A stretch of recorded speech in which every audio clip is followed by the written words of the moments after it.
चलिए, प्रयास करना ही एक नैतिक कर्तव्य होता है।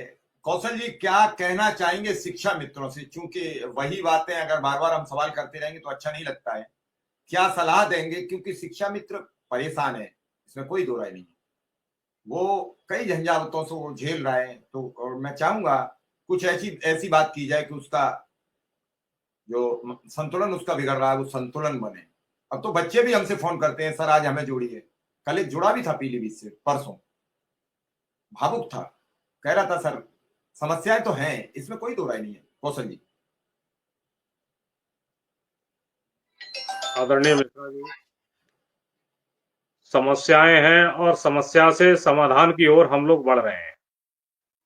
लेकिन आज का एक एक दुर्भाग्य हम लोगों का ये रहा है कि जो हमारे प्रमुख सचिव साहब थे, आदरणीय सुंदरम जी, उनका विभाग बदला जाना और आज एसीएस के रूप में एक बहुत अच्छे अधिकारी हमारे बीच में है जिनको दिया गया है बेसिक शिक्षा। लेकिन सबसे बड़ी दिक्कत वाली बात यह है कि उनके पास वैसे ही पहले से ही वित्त विभाग अपने आप में बहुत बड़ा विभाग होता है, तो उसकी जिम्मेदारी है। और उस जिम्मेदारी के रहते हमें नहीं लग रहा है कि शिक्षा मित्रों की जो समस्याएं थी जिसको लेके आदरणीय सुंदरम साहब, क्योंकि उनके पास केवल बेसिक शिक्षा था, तो उनके लिए समझा पाने में और जो किसी कार्य का इम्प्लीमेंट होने में हमें लग रहा है कि वहां उतनी दिक्कतें हम लोगों को नहीं आ रही थी। आज चूंकि आदरणीय दीपक कुमार जी के पास में हमारा बेसिक शिक्षा पहुंच चुका है, उनके पास माध्यमिक भी है, वित्त विभाग जो अपने आप में बहुत बड़ा विभाग है, इसके साथ एडिशनल जो बेसिक शिक्षा दिया गया है, तो इसके लिए हमको पैरवी बहुत अधिक करनी पड़ेगी जो हमारी छोटी छोटी समस्याएं हैं उनको लेके। और रही जो आर्थिक समस्या है, आर्थिक समस्या का निदान जितना हम समझ पा रहे हैं, आपको बहुत इंतजार तो नहीं करना। जितना जल्दी होगा उतना हम करवाने का प्रयास जरूर कर रहे हैं कि इसको जल्द से जल्द करवा लिया जाए, लेकिन निदान भी संभव है। और संभवतः विधानसभा सत्र के बाद किस तरह की रूपरेखा बनती है, ये सारी चीजें सब पटल पे आ जाएंगी हल्के हल्के। जितना जानकारी हमें चाहे अधिकारियों के माध्यम से मिला हो या जैसे भी है, तो लग यही रहा है कि इसका निदान शीघ्र होना चाहिए। जो आर्थिक समस्या से हम लोग जूझ रहे हैं, हमारा प्रदेश का शिक्षा मित्र जूझ रहा है, उसका परिवार जूझ रहा है, बच्चे आज जो परेशान हैं आपको फोन कर रहे हैं, तो उनकी समस्या का हल शीघ्र निकलेगा। और इसी के क्रम में हम लोग अपना पूरा प्रयास कर रहे हैं कि जितना जल्दी हो सके इस समस्या का निदान करवा लिया।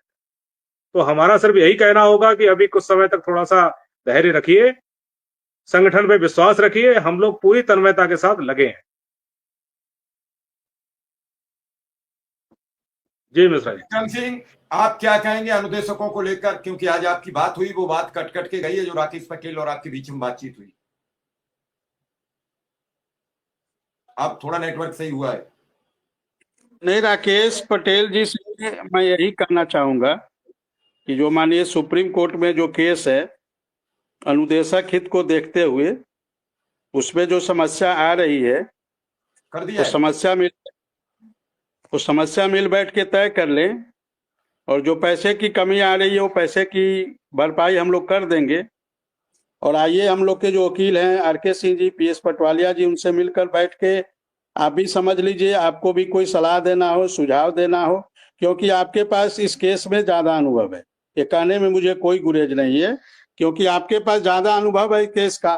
तो हो सकता है बहुत कुछ पॉइंट ऐसे हों जो आपके जानकारी में हो, उस पॉइंट को आकर साझा कर लीजिए। और दो जगह पैसे डिवाइड होकर दो वकील को दिया जाए, ये हमारे हिसाब से बहुत सही नहीं है।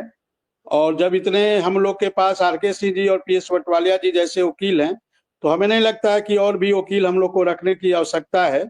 और जो अनुदेशकों का पैसा हो एक जगह खर्च हो, और आप भी आइए, आप जब चाहिए हम लोग आकर बैठकर वकील साहब से वार्ता कर लीजिए, और जो भी आपको सलाह देना हो, सुझाव देना हो। और जो माननीय सुप्रीम कोर्ट में केस चल रही है, इसको इस प्राथमिकता हम लोग की यही होनी चाहिए कि ये केस जल्द से जल्द फाइनल हो।